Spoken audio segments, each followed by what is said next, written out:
یہ آج سے کئی سال پرانا واقعہ ہے جو کہ میری والدہ نے مجھے سنایا تھا۔ یہ واقعہ میری والدہ کے خالہ زاد بھائی کے ساتھ پیش آیا تھا۔ یہ پراسرار واقعہ مشرقی پاکستان کے بننے سے پہلے کا ہے۔ یہ پراسرار واقعہ انہی کی زبانی سنیے۔ مشرقی پاکستان سے پہلے ہم اور ہماری خالہ کا خاندان سید پور میں رہائش پذیر تھا۔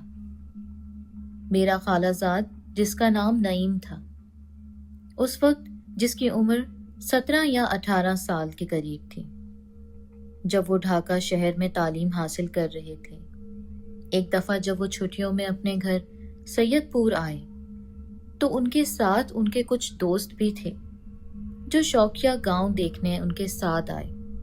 چھٹیوں کی فراغت تھی، وہ روزانہ کہیں نہ کہیں گھومنے پھرنے نکل جاتے، کبھی مچھلیاں پکڑ رہے ہیں تو کبھی تالاب میں نہا رہے ہیں، کبھی باغوں سے پھل توڑ کر کھا رہے ہیں۔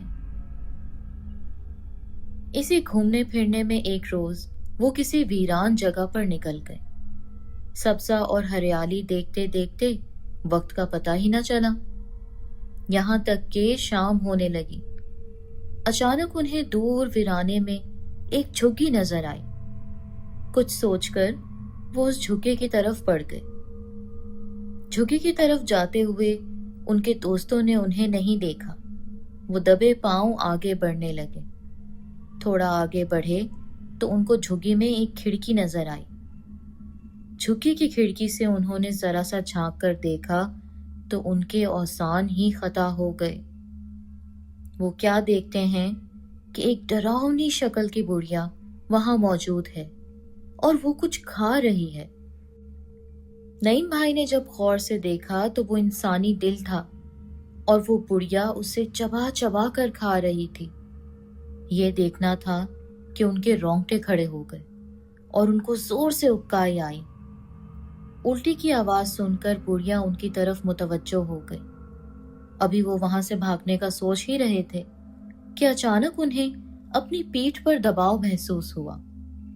پیچھے مڑ کر دیکھا تو وہی ڈراؤنی بڑھیا تھی جس نے اپنے خون سے بھرے ہاتھ کا پنجہ ان کی پیٹھ پر چھاپ دیا اور ان کے دل کی طرف انگلی سے اشارہ کیا اور غراتی ہوئی آواز میں کہا کہ یہ دل میرا ہو گیا۔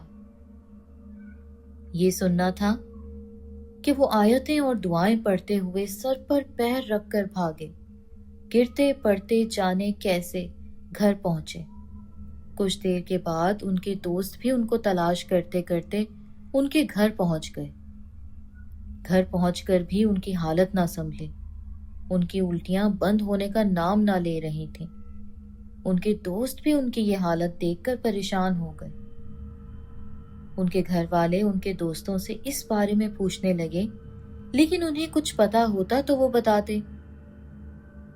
یہ سب دیکھ کر خالہ خالو اور ان کے بھائی بہن کے ہاتھ پاؤں پھول گئے۔ نعیم بھائی سے بھی پوچھنے کی کوشش کی، لیکن وہ بے ربط گفتگو کرتے رہے۔ انہیں ڈاکٹر کے پاس لے جایا گیا، لیکن کوئی فائدہ نہ ہوا۔ علاج چلتا رہا، لیکن درد بڑھتا رہا، جوں جوں دوا کے مصداق۔ چھٹیاں ختم ہو گئیں۔ ان کے دوست واپس ہاسٹل چلے گئے۔ نعیم بھائی کے ایک بھائی حافظ قرآن تھے۔ قرآنی آیتیں پڑھ کر پانی پہ دم کر کے ان کو پلایا تو ان کو کچھ افاقہ ہوا۔ پھر انہیں ایک بزرگ کے پاس لے جایا گیا۔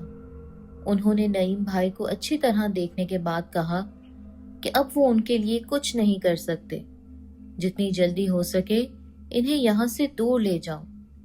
وہ عورت ڈائن تھی، اب اس سے پیچھا چھڑانا مشکل ہے۔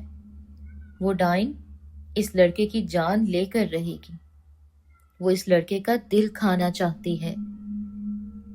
ان حالات کی وجہ سے سارے گھر والے سخت پریشان تھے۔ اسی دوران مشرق پاکستان کا سانحہ پیش آ گیا۔ خالہ خالو اور ان کے گھر والے نعیم بھائی کو لے کر انڈیا چلے گئے۔ پھر کچھ دنوں کے بعد پاکستان آ گئے۔ یہاں آنے کے بعد نعیم بھائی کی حالت کچھ سنبھل گئی اور وہ کچھ ٹھیک بھی ہو گئے۔ پاکستان آنے کے کچھ سالوں بعد خالہ نے نعیم بھائی کی شادی کر دی۔